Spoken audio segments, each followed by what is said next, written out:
جب لوگ پلٹ کے آ جاتے ہیں تو 2 فرشتے آتے ہیں، منکر نکیر ان کے نام ہیں، اور وہ اس کو بٹھا دیتے ہیں اور بٹھا کر کے اس سے 3 سوال پوچھتے ہیں۔ پہلا سوال یہ ہوتا ہے من ربک، تیرا رب کون ہے؟ اب کوئی مانے یا نہ مانے، رب تو سب کا اللہ ہی ہے۔ اگر کوئی انکار بھی کرے تو اس کے باوجود اس کا رب کون ہے؟ اس کا رب اللہ ہے۔ تو دنیا کے اوپر کوئی اقرار کرے یا انکار کرے، لیکن نفس الامر میں، حقیقت میں اس کا رب اللہ ہی ہے۔ یہ تو حقیقت ہے، یہ تو طے شدہ ہے۔ لیکن جو عقیدہ دنیا پہ رہا ہوگا وہی عقیدہ اس کے لہجے میں آئے گا۔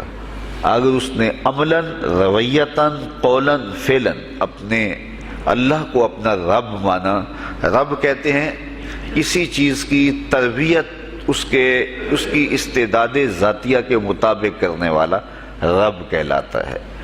تو اللہ تعالیٰ جل شانہ ہم سب کا خالق بھی ہے، مالک بھی ہے، رازق بھی ہے، اور ہماری ضروریات کا وہ کفیل بھی ہے۔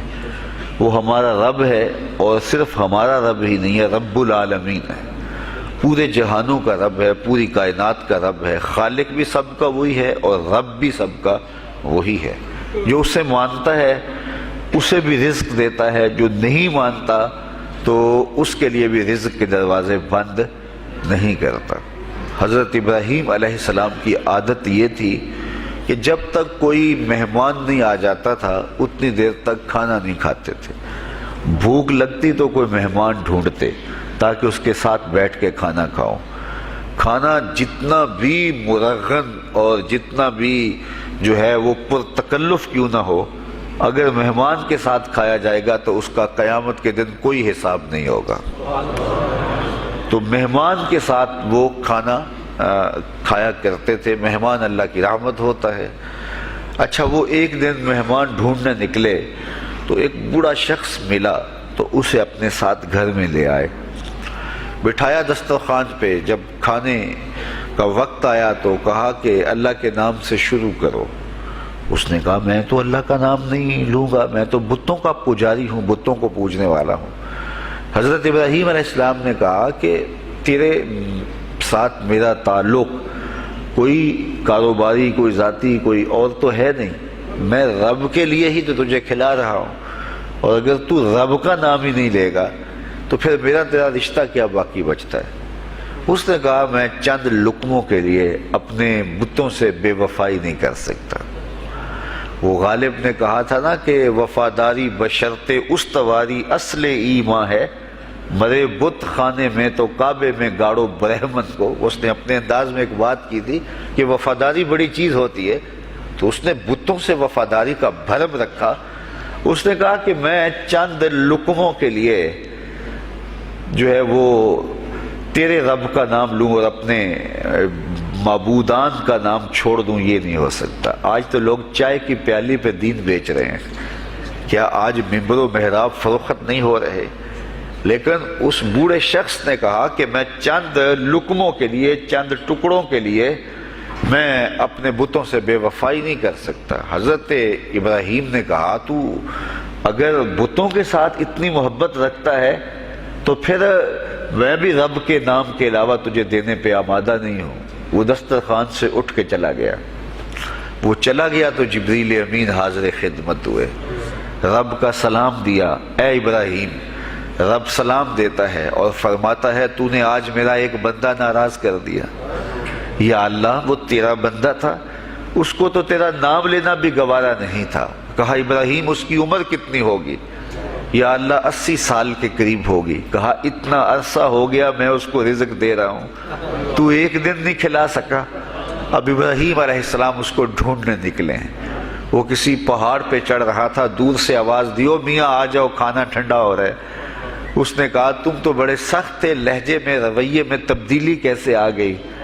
کہا کہ اسی رب کا پیغام آیا ہے کہ مجھے اتنا عرصہ ہوا اسے کھلاتے ہوئے، وہ مجھے نہیں بھی مانتا تھا، پھر بھی میں اس کی ضروریات کو پورا کرتا رہا ہوں، اور تم ایک دن نہیں دے سکے؟ تو آؤ کھانا ٹھنڈا ہو رہا ہے۔ کہا تے رب کا نام نہیں لوں گا، کہا نہ لینا، کہا اتنی تبدیلی؟ کہا اسی رب کا سندیش آیا ہے، اسی رب کا پیغام آیا ہے۔ کہا پھر کھانا بعد میں کھاؤں گا، پہلے اپنے رب کا مجھے غلام بنا لے۔ تو کوئی مانے اس کو بھی دیتا ہے، کوئی نہ مانے اس کو بھی دیتا ہے، بلکہ دنیا کے اوپر کافروں کو زیادہ دیتا ہے۔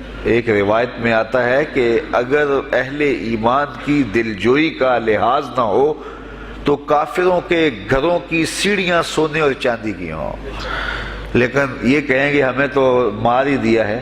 اور اقبال نے کہا تھا نا کہ کافر کو دیے حور و قصور اور مومن کے لیے فقط وعدہ حور۔ تو اس لیے ان کی دلجوئی ہے، ورنہ کافروں کو اتنا دور، چونکہ ان کا حصہ آخرت میں نہیں ہے، ان کا حصہ صرف دنیا ہے۔ دنیا پہ عیش کریں، دنیا پہ عیش و عشرت کی زندگی گزارے، دنیا ہی دنیا، آخرت میں ان کا کوئی حصہ نہیں۔ اور مومن کا آخرت میں حصہ ہے، اور دنیا کے اوپر جو تکلیفیں آتی ہیں ان تکلیفوں کا بدلہ اس کو قیامت کے دن دیا جائے گا۔ بلکہ صحیح حدیث میں آتا ہے کہ جب اہل بلا کو ان پر آنے والی مصیبتوں کا صلہ دیا جائے گا تو لوگ آرزو کریں گے کاش ہمارے بدن کو لوہے کی کینچیوں سے کاٹ دیا ہوتا، اور دنیا کے اوپر ہمیں بھی تکلیفیں، اذیتیں، آلام و مصائب آئے ہوتے۔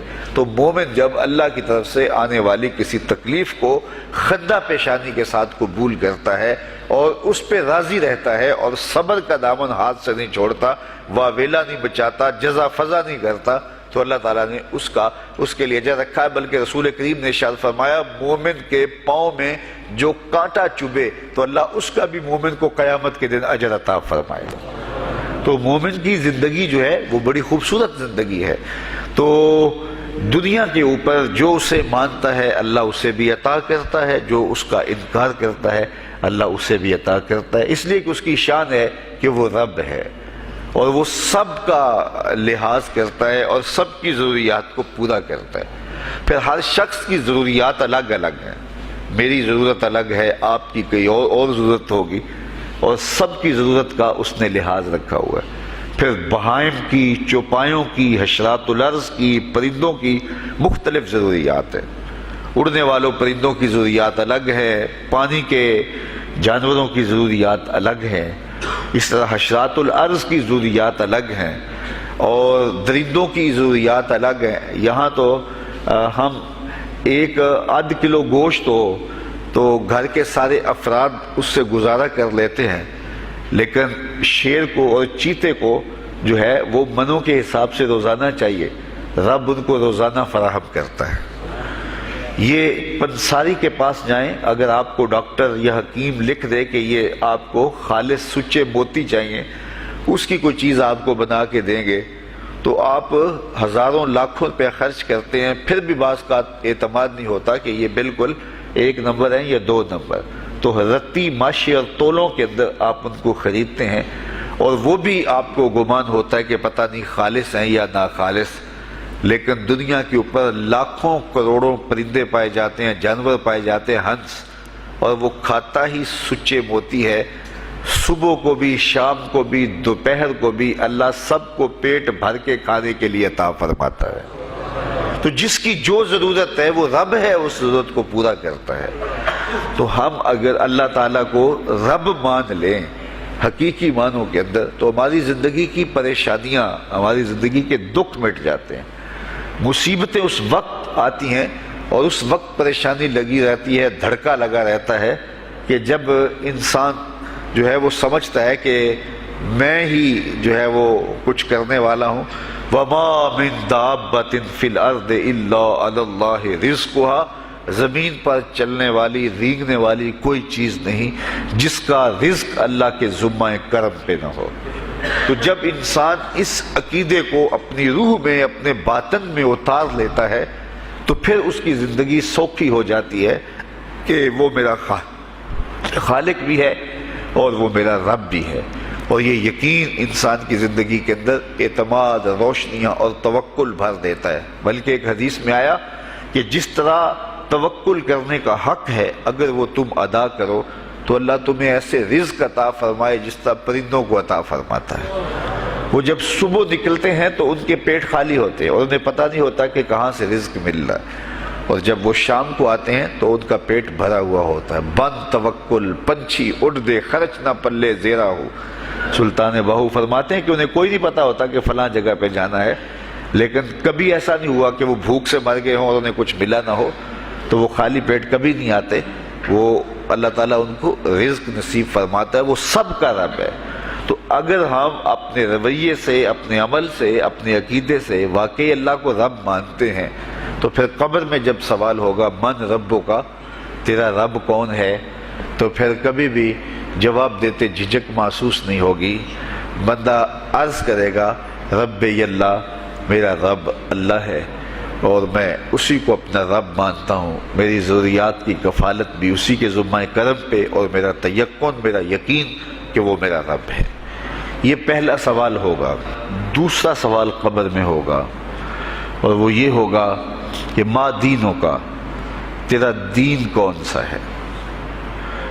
مختلف ادیان دنیا کے اوپر موجود ہیں، لیکن اسلام کے بعد اب کسی اور دین کو قبول نہیں کیا جائے گا۔ ارشاد فرمایا کہ اللہ تعالیٰ اسلام کے علاوہ کسی اور دین کو قبول نہیں کرے گا۔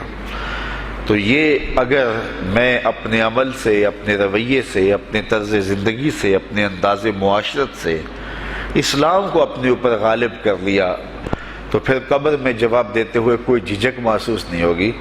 بندہ عرض کرے گا کہ دینی الاسلام، میرا دین اسلام ہے، میرا طرز زندگی، میرا انداز معاشرت، میرا سبھی کچھ اسلام کی مطابقت میں تھا، اور میں اسی کو اپنا دین مانتا ہوں، صرف زبان سے نہیں، اپنے رویے سے بھی، اپنے طرز زندگی سے بھی، اپنے انداز معاشرت سے بھی۔ تو یہ جو ہم اسلام کے دائرے میں داخل ہوتے ہیں اور ہم اپنے دین کو اسلام قرار دیتے ہیں، تو دین انسان کی زندگی کے تمام شعبوں پر حاوی ہوتا ہے، اور اس کا طرز زندگی، اس کا انداز معاشرت اس کی مطابقت میں ہونا چاہیے۔ تو قبر میں یہ سوال پوچھا جائے گا کہ تیرا دین کیا ہے، باوجود کہ اللہ تعالیٰ جل شانہ کو پتہ ہے کہ اس کا دین کیا تھا، اللہ کو پتہ ہے کہ یہ کس کو رب مانتا تھا، لیکن قبر میں یہ سارا سلسلہ ہوگا، اور صحیح احادیث کے اندر ان سوالوں کا تذکر آیا ہے کہ یہ سوال پوچھے جائیں گے کہ تیرا دین کیا ہے۔ اب اس نے اگر اپنا طرز زندگی، اپنا انداز معاشرت اسلام کی مطابقت میں رکھا ہوگا، اور دین کو اس نے دین سمجھا ہوگا، اسلام کو ہی اپنا دین عملاً، رویتاً، ہر خوشی غمی کے موقع پہ اس نے اسلام کو ہی ترجیح دی ہوگی، تو پھر اس کو کوئی جھجک نہیں ہوگی جواب دیتے ہوئے کہ میرا دین اسلام ہے، میرے شب و روز، میری زندگی کے نشیب و فراز، میری زندگی کی کا ہر گوشہ جو ہے وہ اسلام کی مطابقت میں گزرتا تھا۔ تو پھر وہ سیدھا سیدھا جواب دے گا دینی الاسلام۔ اس لیے ہمیں اس سوال کی تیاری بھی کرنی چاہیے کہ ہماری نجی زندگی ہو یا ہماری اجتماعی زندگی ہو، ہماری گھریلو زندگی ہو یا ہماری معاشرتی زندگی ہو، ہماری ذاتی زندگی ہو یا ہماری سیاسی زندگی ہو، ہماری جس طرح کی بھی زندگی کے جو بھی شعبہ جاتے ہیں، سب میں ہم دین کو غالب کریں۔ ہم صرف مسلح کے مسلمان نہ بنیں کہ 5 نمازیں پڑھ لیں اور ہم کہتے ہیں مسلمان ہیں، روزے رکھ لیے، تراویح پڑھ لی، اور ہم نے جو ہے وہ زکوٰۃ دے دی اور حج کر لیا، تو اس سے ہم مطمئن ہو گئے کہ ہم مسلمان ہیں۔ اسلام ایک مکمل اور اکمل اور کامل ضابطۂ حیات ہے، اپنے ماننے والوں کو زندگی گزارنے کا پورا اسلوب اور مکمل کامل رہنمائی دیتا ہے۔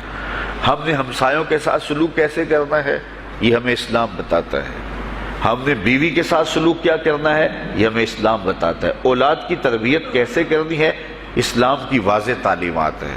ہم نے سفر کرنا ہے تو انداز سفر کیا ہونا چاہیے، اسلام نے ہمیں بتایا۔ کاروبار کرنا ہے تو ہم جو ہے وہ کیا کاروبار کو مارکیٹ سے سیکھیں گے یا اللہ اس کے رسول سے سیکھیں گے، تو ہمیں اللہ اس کے رسول نے واضح 2 ٹوک اور سیدھے سیدھے احکام دیے ہیں کہ تم جب کاروبار کرو تو تم جو ہے وہ اس انداز کے ساتھ کاروبار کرو، کم نہیں تولنا، کم نہیں ناپنا، جھوٹی قسم نہیں کھانی، سود نہیں لینا۔ تو یہ ساری چیزیں، ملاوٹ نہیں کرنا، ایک ایک چیز جو ہے وہ اسلام نے ہمیں فراہم کی ہوئی ہے۔ تو پورا دین جو ہے جب ہم اختیار کریں گے، ہمارے رویے، ہمارا طرز زندگی، ہمارا انداز معاشرت جب دین اسلام کے مطابق ہوگا، تو قبر میں اس سوال کا جواب دینا ہمارے لیے کوئی مشکل نہیں ہوگا۔ اور اگر ہمارا طرز زندگی کچھ اور طرح کا ہوگا تو کیا صرف یہ کہہ دے کہ ہم مسلمان ہیں؟ یہ تو پھر ایک کافر بھی کہہ سکتا ہے کہ میرا دین اسلام ہے، ایک منافق بھی کہہ سکتا ہے کہ میرا دین اسلام ہے، لیکن ایسا نہیں ہوگا۔ جو ہماری کیفیت قلب ہوگی قبر میں اس کا جواب اس کی مطابقت میں آئے گا۔ وہاں یہ دنیا کے معاملے یا دنیا کی یادداشتیں نہیں ہوگی، وہاں کیفیت قلب کے مطابق جواب دیا جائے گا۔ یہ کافر جواب نہیں دے سکے گا کہ میرا رب اللہ ہے، چونکہ وہ عمل سے، رویے سے اس کو اپنا رب نہیں مانتا ہے، تو حقیقتاً تو اس کا رب اللہ ہے، لیکن وہ یہ جواب نہیں دے پائے گا۔ اسی طرح جو شخص اپنے طرز زندگی کے اندر اسلام کو داخل نہیں کر چکا ہے اور اسلام کو اس نے اپنا ہادی رہنما نہیں بنایا ہے، تو وہ قبر میں اس سوال کا جواب کیسے دے سکے گا کہ میرا دین اسلام ہے، چونکہ اس کا رویہ، اس کا طرز زندگی اور اس کا انداز معاشرت ایسا نہیں رہا ہوگا۔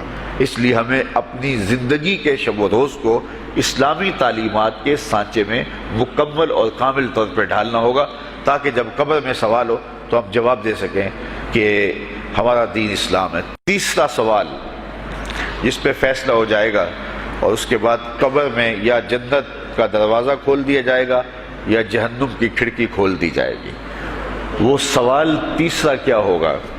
اور وہ سوال بھی عقیدے کا ہے، بلکہ بخاری شریف کی ایک روایت کے مطابق 3 سوال نہیں ہوں گے، ایک ہی سوال ہوگا، اور وہ یہ تیسرا سوال ہوگا۔ فرشتے پھر پوچھیں گے، حضور علیہ الصلوۃ والسلام کے روضہ دور سے اور قبر کے درمیان سے پردے ہٹا دیے جائیں گے، اور رسول کریم صلی اللہ علیہ وسلم سامنے ہوں گے، اور فرشتہ حضور کی طرف اشارہ کر کے کہے گا، ما کنت تقول فی ھذا الرجل، ان کے بارے میں زندگی میں کیا کہا کرتا تھا۔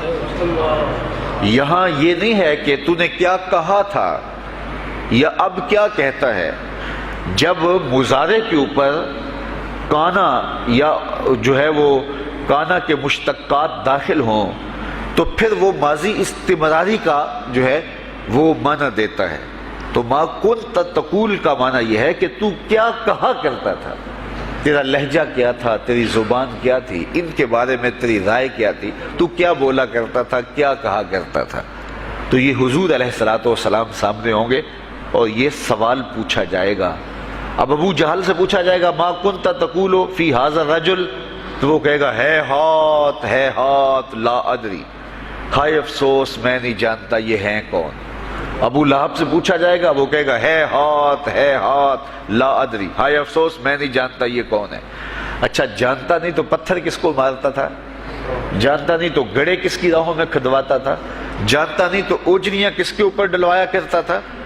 آنکھیں پھاڑ پھاڑ کے تو ساری زندگی دیکھتا رہا، لیکن آج ابو جہل قبر میں اترا، حضور کی صورت نورانی سامنے ہے، اور پوچھا گیا کہ یہ کون ہے، یہ نورانی چہرے والے کون ہیں؟ تو ابو جہل کہتا ہے، ہائے افسوس میں نہیں جانتا یہ کون ہے۔ اچھا، جانتا نہیں تو پھر پتھر کس کو مارتا تھا؟ اللہ اکبر۔ اور 14 صدیاں گزرنے کے بعد ایک مومن لحد میں اترتا ہے اور پردے ہٹا دیے جاتے ہیں، اور منکر نکیر سوال کرتے ہیں، عامر چیمہ بتا یہ کون ہے؟ وہ کہتا ہے، پیچھے ہٹو، پہلے پائے ناز کو بوسہ تو کر لینے تو، میں تو مر کے پہنچا ہوں یہاں اس دل ربا کے واسطے، یہ تو میرے بخت جاگے کہ وہ میری قبر میں آئے۔ وہ کسی شاعر نے کہا نا کہ آئے وہ میرے مزار پہ گھونگھٹ اتار کے، آئے وہ میرے مزار پہ گھونگھٹ اتار کے، مجھ سے تو نصیب اچھے ہوئے میرے مزار کے، یہ تو بخت سنور گئے کہ وہ میری قبر میں آئے۔ شیخ عبدالحق محدث دہلوی علیہ رحمہ لکھتے ہیں کہ جب سے یہ سنا ہے کہ قبر میں حضور آئیں گے، پتہ نہیں موت کہاں مر گئی ہے، جی چاہتا ہے زندہ ہی قبر میں چلے جائیں۔ تو وہ کہے گا، پہلے مجھے پائے ناز کو بوسہ تو کر لینے دو، میں تو زندگی کے بارے میں انتظار ان کا کرتا رہا، اور ان کے بارے میں پوچھ رہے ہو یہ کون ہے؟ ساری زندگی پیر مہر علی شاہ نقشہ بتاتے رہے، مکھ چند بدر شاہ شانی ہے، متھے چمک دی لاٹ نورانی ہے، کالی زلف تے اکھ مستانی ہے، مخمور رکھی ہند مد بھریاں۔ تو وہ فوراً جواب دیتا ہے، یہ تو وہی میرے آقا و مولا ہیں جن کے لیے ساری زندگی تڑپتا رہا اور ان کی زیارت کی آرزوئیں اور تمنائیں کرتا رہا۔ اچھا، ابو جہل ساری زندگی دیکھتا رہا تو وہ تو جواب نہیں دے پائے گا، وہ کہتا، ہائے افسوس میں نہیں پہچانتا یہ کون ہے، ہاتھ لا ادری، مجھے نہیں پتا۔ اور 14 صدیاں گزرنے کے بعد ایک مومن لحد میں اترتا ہے تو وہ فوراً کہتا ہے یہ تو وہی ہیں جن کے لیے زندگی گزار آیا ہوں۔ تو جس نے دیکھا تھا وہ پہچان نہیں سکتا، اور صدیوں بعد جو دنیا کے اوپر آیا وہ فوراً پہچان بھی رہا ہے اور پائے ناز کو بوسے بھی کر رہا ہے۔ تو پھر اس کا کیا جواب ہوگا؟ تو اس کا جواب علامہ اقبال علیہ رحمہ نے دیا۔ وہ کہتے ہیں قبر میں یہ جو آنکھیں ہیں ان میں تو مٹی پڑی ہوگی، یہ تو بند ہوگی، دل کی آنکھیں کھلی ہوں گی۔ ابو جہل نے ان آنکھوں سے دیکھا تھا، یہ آنکھیں تو اب کھلی نہیں ہیں، تو ان سے وہ کیسے پہچانے گا؟ اور دل کی آنکھوں نے حضور کو دیکھا ہی نہیں تھا۔ اور یہ صدیوں گزرنے کے بعد جو مومن لحد میں اترتا ہے اس کی گو ان آنکھوں نے نہیں دیکھا تھا، لیکن در دل مسلم مقام مصطفیٰ است، مومن کے دل کے ڈیرے کے اندر مومن کے دل میں حضور ہی بستے ہیں، اس لیے اس کی آنکھوں نے، دل کی آنکھوں نے حضور کو دیکھا اور پہچان لیا، اس لیے کہ دل کی آنکھوں نے حضور پہلے بھی دیکھے ہوئے تھے اور دل آرزو میں مچلتا رہا، اس لیے دل کو پہچاننے میں دیر نہیں لگی۔ تو وہاں یہ آنکھ نہیں پہچانے گی، یہ آنکھ پہچانے گی، اس لیے اقبال نے دوسرے مقام پہ کہا دل بینا بھی کر طلب خدا سے کہ آنکھ کا نور دل کا نور نہیں۔ آنکھ کا نور اور ہے، دل کا نور اور ہے۔ تو اگر کوئی شخص دنیا کے اوپر دل کے نور سے بے بہرا رہا، قیامت کے دن یہ آنکھیں اسے فائدہ نہیں دے گی، بلکہ اللہ تعالیٰ نے خود قرآن مجید میں ایک مقام پہ فرمایا من کان فی ہذہ اعمی فہو فی الآخرۃ اعمی واضل سبیلا، جو اس دنیا میں اندھا رہا کل قیامت کے دن بھی نابینا اٹھایا جائے گا۔ اس سے ان آنکھوں کی بے نوری قطعاً مراد نہیں، کسی مفسر نے نہیں لکھا، بلکہ وہ تو واضح حدیث میں آتا ہے جو دنیا میں ان دو محبوب چیزوں سے آزمایا گیا، اللہ تعالیٰ قیامت کے دن اسے صلہ عطا فرمائے گا۔ یہ جو دنیا کے اوپر نابینا ہوتے ہیں، نابینا ہو جاتے ہیں یا پیدائشی نابینا ہوتے ہیں، تو یہ دنیا کی لذتوں سے اور دنیا کے نفعوں سے لطف اندوز نہیں ہو پاتے۔ یہ بہت بڑی آزمائش ہے، جہان اندھیر ہوتا ہے ان کے لیے، لیکن قیامت کے دن اللہ تعالیٰ اس کا بہتر صلہ ان کو عطا فرمائے گا جو دو ان محبوب چیزوں سے آزمایا گیا۔ تو اگر وہ دنیا پہ اندھا تھا اور حقیقی طور پہ، اور قیامت کے دن بھی اندھا اٹھایا جائے گا، یہ تو پھر مناسب نہیں ہوگا۔ تو یہ جو قرآن نے کہا جو دنیا میں اندھا رہا وہ قیامت میں بھی اندھا اٹھایا جائے گا، تو اس سے ان آنکھوں کی بے نوری قطعاً مراد نہیں ہے، اس سے دل کی بے نوری مراد ہے۔ تو دل اگر بینا ہوا، دل اگر روشن ہوا، تو پھر قبر کے اندر بھی دل دے دیوے دی روشنائی جاوے وچ زمینہ، تو پھر وہ معرفت رسول کا سبب ہوگا دل کا اجالا، اور پھر حشر کے اندر بھی جو ہے وہ دل کی آنکھیں روشن ہوں گی۔ تو جس نے اپنے قلب کو نور معرفت سے، نور ایمان سے اور نور محبت سے منور نہیں کیا ہے، تو وہ قبر کے اندر، حشر کے اندر نابینا ہی اٹھایا جائے گا، اور یہ قرآن کی صریح نص ہے۔ تو اب ابو جہل نے ان آنکھوں سے دیکھا ہے، لیکن جب سوال ہوتا ہے بتاؤ یہ کون ہے، تو وہ کہتے ہیں ہے ہاتھ لا ادری، افسوس میں نہیں جانتا۔ اور صدیاں گزرنے کے بعد ایک مومن لحد میں اترتا ہے، ظاہری ملاقات بھی نہیں ہے، جب اسے پوچھا جاتا ہے یہ کون ہے، تو وہ کہتا ہوا محمد صلی اللہ علیہ وسلم، یہ تو وہی آقا ہے جن کے لیے ساری زندگی، جن کے تذکروں کی خوشبو سونگھتا رہا ہوں، تو مجھے تو جو ہے وہ ان کے پائے ناز کو بوسہ کر لینے دو۔ تو بتاؤ اس کے دل کی آنکھوں نے حضور کی معرفت حاصل کی اور حضور کو پہچان لیا، تو دل بینا بھی کر طلب خدا سے کہ آنکھ کا نور دل کا نور نہیں۔ تو حضور علیہ السلام کے حوالے سے جب سوال ہوگا، اگر اس سوال کا جواب نہیں آیا تو پھر جہنم کی کھڑکی کھول دی جائے گی، اور اگر اس سوال کا جواب آیا تو پھر جنت کے دروازے کشادہ کر دیے جائیں گے، اور جنت کی ٹھنڈی ہوائیں اس کی قبر میں آ جائیں گی۔ بلکہ حدیث میں آتا ہے، اسے کہا جائے گا کہ نم کنومت العروس، ایسے سو جا جس طرح دلہن سوتی ہے۔ اور وہاں سے لے کر کے حشر تک کا سفر جو ہے اس کے لیے بہت لمبا سفر نہیں ہوگا، وہ ایسے ہوگا کہ جو ہے وہ ایک خوبرو کے گلے سے ہار گرے گا اور وہ موتی ٹوٹ کے گر جائیں گے، اور وہ اس کو چننے میں مصروف ہو جائے گا۔ ابھی سارے موتی چن نہیں پائے گا کہ قیامت آ جائے گی۔ یہ مومن کے لیے اللہ نے آسانی رکھی، 50,000 سال کا دن ہوگا یوم محشر، لیکن جو مومن ہوگا اس کے لیے حشر کا اتنا بڑا دن ایسے ہوگا جتنا عصر کا وقت ہوتا ہے، تو اتنے تھوڑے وقت میں اس کے لیے گزر جائے گا۔ تو یہ 3 سوال قبر میں پوچھے جانے ہیں، ہر شخص سے پوچھے جانے ہیں، مومن سے بھی پوچھے جانے ہیں اور کافر سے بھی اور منافق سے بھی۔